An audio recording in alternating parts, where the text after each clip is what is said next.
বলছিলাম মুন্সিগঞ্জ থেকে। জি ভাই বলুন। তো হুজুর, আমাদের সমাজে যে কোনো মানুষকে রাগে হোক, ক্ষোভে হোক, অথবা বুঝে হোক না বুঝে হোক, মূর্খ হোক শিক্ষিত হোক, এরকম মানুষরা কোনো মানুষকে কুত্তার বাচ্চা বা কুকুরের বাচ্চা বলে গালি দেয়। আচ্ছা, এটা কতটুকু ইসলাম এটাকে পারমিট করে নাকি ইসলামী দৃষ্টিতে? আচ্ছা আচ্ছা আচ্ছা, বুঝতে পেরেছি।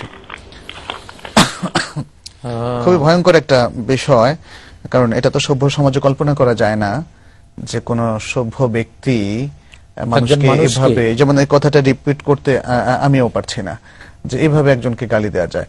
আচ্ছা, যারা এভাবে গালি দিচ্ছেন শরীয়তে তাদের বিধানটা কি, এবং সেটা যদি কোনো সম্মানিত ব্যক্তিকে গালি দিয়ে থাকেন, কোন সম্মানিত ব্যক্তিকে গালি অথবা সাধারণ কোন মানুষকেও, যেটা যাকেই দেখ না কেন, কুত্তার বাচ্চা, এটা খুবই অমানবিক, এবং আসলে যাদের মনুষ্যত্ব নষ্ট হয়ে যায় সেই সব মানুষেরাই এই জাতীয় গালি দেয়, এবং তার যে মনুষ্যত্ব নষ্ট হয়ে যায় বা গিয়েছে, এইটা কিয়ামতের দিন ধরা পড়বে। আহওয়াল ইয়াউমিল কিয়ামাহ নামে একটা বই আছে ইমাম ইবনে কাসির রাহমাতুল্লাহ আলাইহির, সেখানে এই কুত্তার বাচ্চা সম্পর্কে একটা হাদিস এসেছে। কেউ কাউকে কুত্তার বাচ্চা বললে কি হবে, সেখানে আছে হাদিসে কুদসি, যে আল্লাহ তাআলা বলবেন কিয়ামতের ময়দানে যে আমি তো ওকে আদম সন্তান হিসেবে সৃষ্টি করেছি, তুমি ওকে কেন কুত্তার বাচ্চা বলেছ? আমি তাকে মানুষ হিসেবে সৃষ্টি করেছি, আদম সন্তান সে, তো সে যে তুমি যে কুত্তার বাচ্চা বলেছে দলিল দাও, সে তো কোনো দলিল দিতে পারবে না। তখন যেই ব্যক্তি কুত্তার বাচ্চা বলেছে ও কুত্তা বানিয়ে দেওয়া হবে ওখানে হাসরের দিন, সে কুত্তা হিসেবে সেখানে মানুষের সামনে সে তার চরম অপমান তাকে ভোগ করতে হবে। তো কারণ এটা আল্লাহর আদম জাতটা হলো আল্লাহর কাছে খুব প্রিয় জাত। আল্লাহ এমনকি ফেরাউনকেও কুত্তার বাচ্চা বলেননি। ফেরাউনের মতো এত বড় কাফের, আল্লাহ তো কোরআনে বলতে পারতেন ইয়াবনাল কালব, ওহে কুত্তার বাচ্চা, আল্লাহর জন্য তো সবই জায়েজ, কিন্তু এত বড় কাফের বেঈমানকে আল্লাহ কোনোদিন এই গালিটা বলেননি। কোন মানুষের গালি দিলে আল্লাহ যে অ্যাকশন, আচ্ছা যাকে গালি দেওয়া হলো, যদি তার কোনো অপরাধ থেকে থাকে, ভুল থেকে থাকে, যতই থাকো এই গালি দিতে পারবে না। মানে যেহেতু ফেরাউনকে আল্লাহ বলেননি, অতএব তার চাইতে তো অন্যরা আরো কম।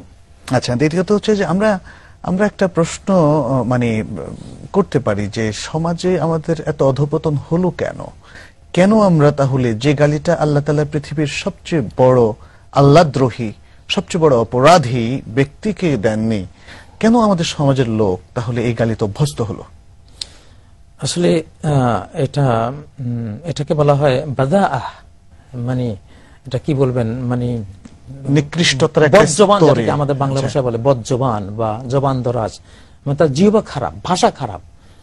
তো এটা মুনাফিকের একটা শোবাতুন আল বাদাআ শোবাতুন মিনান নিফাক, গালিগালাজ করা, একজনের ইজ্জত হানি করা, এটা হলো মুনাফিক টাইপের, যাদের উপরে একরকম, উপরে খুব কেতাদুরস্ত ভদ্রলোক, ভিতরে যে কতটা কুৎসিত এবং বিশ্রী কদর্য মনোবৃত্তি সে পোষণ করে, ওইটারই কিছুটা অনেক সময় আল্লাহ তাআলা তাকে এইভাবে করিয়ে বেইজ্জত করেন, তার মুখ দিয়ে এগুলি প্রকাশ পায়। ওই যা খাসামা ফাজর, সহিহ বুখারীতে এসেছে, ওই যা খাসামা ফাজর, মুনাফিকের 4টি আলামতের মধ্যে একটি হলো সে যদি কোথাও কোনো বিতর্কে লিপ্ত হয়, তখন সভ্যতা, ভদ্রতা, সত্যতার সব সীমানা লঙ্ঘন করে সে মানুষকে কদর্য ভাষায় গালিগালাজ করে। তাহলে এর থেকে উত্তরণটা কি? উত্তরণ হলো এটাই যে সে একজন মানবীয় যে গুণগুলো আছে, যে ভদ্রতা আছে, যে শালীনতা আছে, মানুষ হিসেবে যে মানুষের একটা ভদ্রতা থাকা উচিত, এই জিনিসগুলো সে শিখে নেবে এবং আচ্ছা, ইতিমধ্যে কাউকে বলে ফেললে সংশ্লিষ্ট ব্যক্তি থেকে তাকে ক্ষমা নিতে হবে কিনা? ক্ষমা না নিলে তো কিয়ামতের ময়দানে কুত্তা হয়ে উঠতে হবে, সে কুত্তা হবে, এর মধ্যে কোনো উপায় নেই, কারণ মানুষের হক তো। এখন তাকে ওই লোকের কাছে ক্ষমা চাইতে হবে, দয়া করে আমাকে মাফ করে দেন। উনি যদি মাফ না করে, কান্নাকাটি করতে হবে তার কাছে। আল্লাহ আমাদের সবাইকে মাফ করুন এবং তওবা করার তৌফিক দান করুন।